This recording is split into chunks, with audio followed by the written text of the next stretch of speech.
The month of February is here. The Six Nations is on. Everything is right with the world once again. I've absolutely loved this weekend of rugby. Should we do it all again next week? I think so. But before that, let's just reflect on the weekend and who were the best players to wear their jersey across all six teams in the Six Nations. This is my team of the week for round one. I would love to know what you think in the comments down below. So please get stuck in there. A lot of good performers. Some positions more so than others. Some positions very competitive. Some had me scratching my head a little bit. But I had no doubt about who was going to wear number one in this team. By the way, just before I get into this as well, I am doing 23 rather than a 15. This got brought up when I was doing this during the Rugby Championship. Tim, you always talk about how rugby's a 23-man game now. What about 23-man selections for Team of the Week and such? And so, yeah, I'm doing it because I think that's a really solid point. And it gives me more opportunity just to speak up for some of the players who did really well. Like Andrew Porter. He is a world-class prop. He gets a bit of stick from some quarters for his scrummaging and stuff. I'll tell you what, his engine is unreal. He went another, 75 minutes in this game. What are Ireland going to do if Andrew Porter gets injured? He was magic in this game once again. And I've gone for another man in green wearing number 2. Controversial pick maybe, being as he only played about half an hour. But what a spell from Dan Sheehan. He was out with an ACL injury, 7 months on the sidelines. He has one game back for Leinster, which he looked amazing in. But you're thinking, yeah, but that's just club rugby. This is international arena. Not only does he look like he hasn't been away, he looks like he's got better during his ACL injury. He was, again, the word I used to describe him yesterday, superhuman. And for that reason, despite it being a cameo in the second half, he was that influential. I put Dan Sheehan in my team of the week. Let me know if you disagree. Simone Ferrari, I'll tell you what, he was taking names. Some of the defensive shots he was putting in, he was putting it about. And I love to see it. Both the Italian props played very well. Simone Ferrari, my tight head prop, into the second row where Emmanuel Meafou. It's a shame for France that they're missing that. I mean, it's such a lovely combination, Meafou and Flamont. Flamont is not going to be available for the England game, so he's out for another week. But in the absence of him, Meafou did what he does, trucking it up into contact. And he just doesn't seem to slow down. His yards after contact are amazing. He's so hard to stop. He's 150 kilos. A very, very special player. And he had another big performance. He's having a good season, actually. And alongside him, Tadhg, the man who looks exhausted after 5 minutes, but manages to soldier on for the next 75 at exactly the same incredibly high level. He scored a try, was the cause of one of Ireland's being disallowed, but very, very smart. Turnovers at the breakdown, line-out work, running in wide channels. What a player. Tom Curry. Do you know what? The amount of stick Tom Curry has got from England fans, many England fans in November were saying Tom Curry should never play for England again. Well, Tom Curry just gave those England fans instant korma. Yeah, sorry, tumbleweed sound effect playing. I'm so happy for Tom Curry and his brother because I thought they were magnificent for England in a losing effort. And someone else who was brilliant in a losing effort with a huge amount of tackles, a huge amount of carries, massive engine, Jack Morgan, heroic is the word I would use to describe his performance in Paris. A very, very poor Welsh team. No lack of heart, effort or endeavour from Jack Morgan, and people who, bearing in mind he's in that Welsh team, people who put their hand up for Andy Farrell to say, put me on that plane to Australia for the British and Irish Lions. This guy. He was brilliant. And to complete a back row, also in Paris that night, the man of the match in that game, Gregory Aldrit, who did everything. He had a quiet November. In fact, his 2024 wasn't at his normal level. He's back.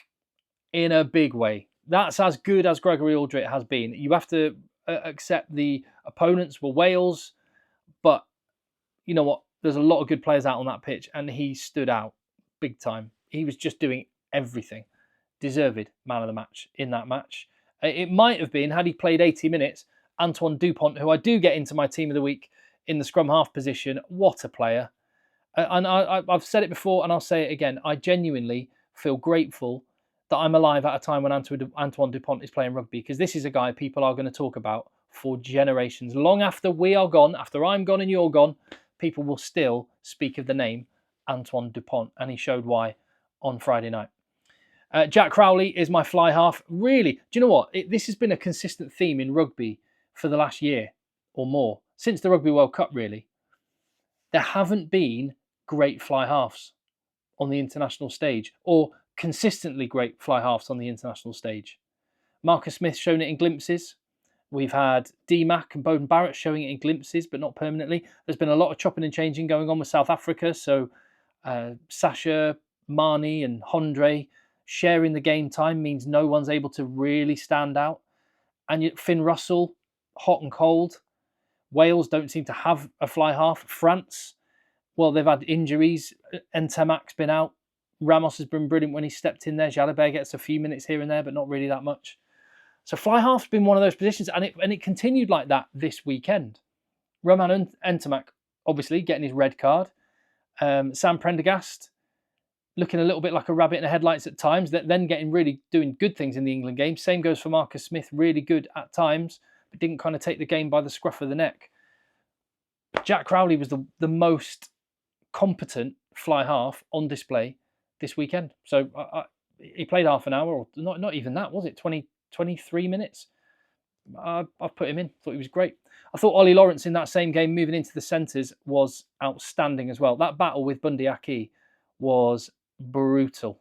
I know Lawrence was wearing 13, but yeah, you look at the way England line up, the numbers on their shirt. Ollie Lawrence was quite often standing in that 12 position. They were interchangeable. That's the way centres do it these days.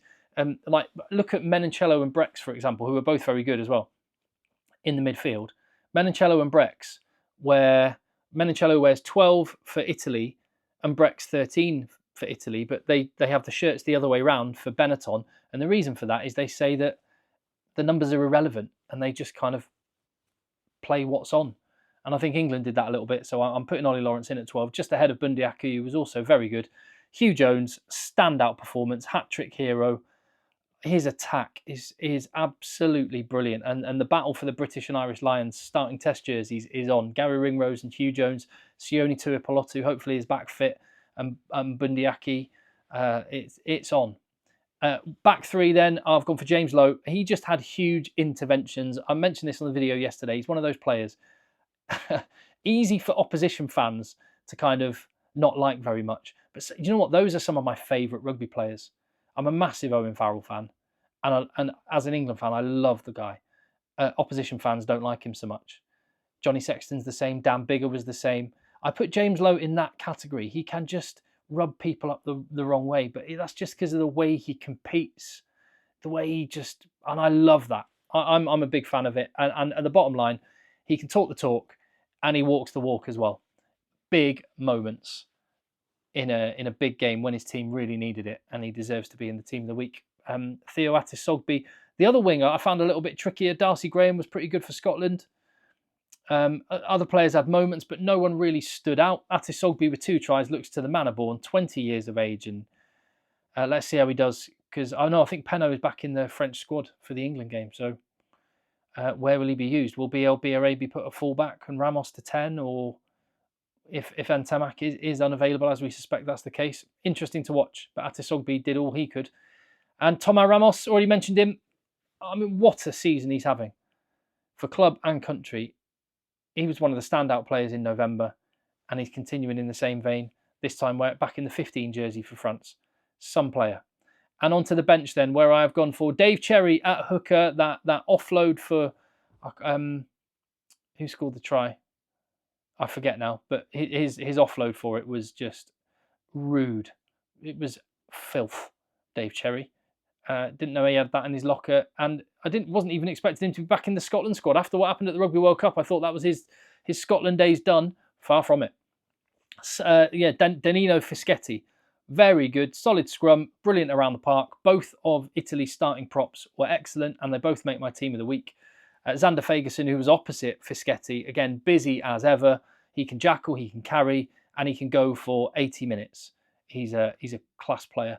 Maro Itoje, I thought he was really good. He's come under some criticism following the game. I don't get it. I've watched the game again, and he is such a menace, such a good player.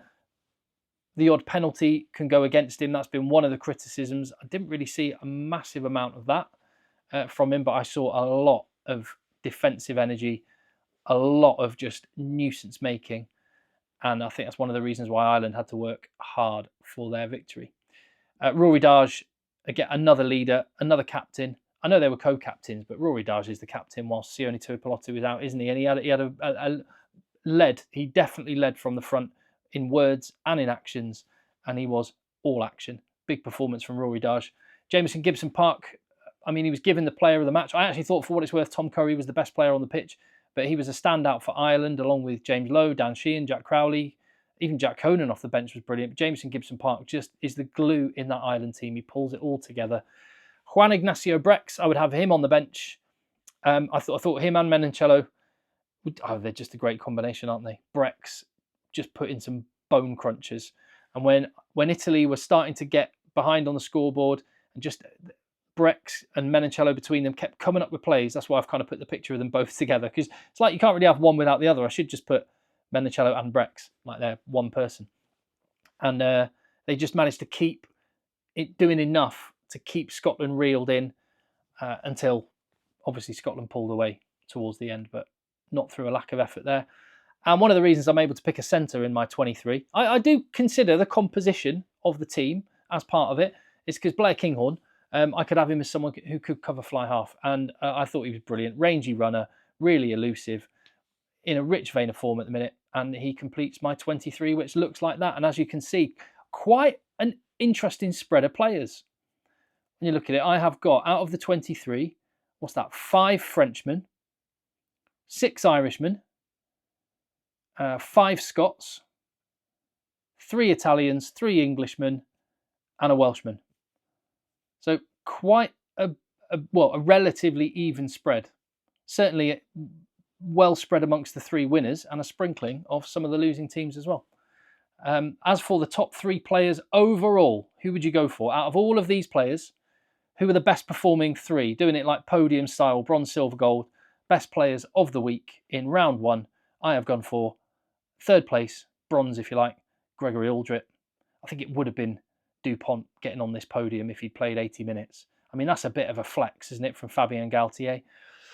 What's that, 46 minutes gone? Yeah, let's just take off our best player and captain. Don't need. Let's just keep him dry for, keep my powder dry, keep him ready for England, unleash him then. Deary me, the talent they've got. 2nd place, silver, Tom Curry. I thought he was the best player on the pitch in Dublin, and vindication for his selection and just for him as a bloke, because don't forget the injuries that he's had to contend with and deal with, and to play the way he did up against Josh van der Fleer and Caelan Doris, who are up there as the best in their position in the world, and he was mixing it with them. I thought he was magic. Very, he's the kind of he puts in the kind of performance that makes you proud to watch an England team as an England fan. He was all heart. And the number 1, the best player of the week, Hugh Jones. Not just because he scored 3 tries, just because, he was the best player in the Six Nations this weekend, in my humble opinion. And Scotland lacking the guy inside him, their captain, Sione Tuipulotu, they needed a big performance from him. They needed that solidity, and that will give them a lot of confidence going into this game against Ireland at Murrayfield, which is going to be monumental. It's a massive game for both of those teams, and Scotland will be going for that. And if they manage to come up with the goods and do it against the Six Nations Championship, it will be, I'm sure, in no small part due to Hugh Jones.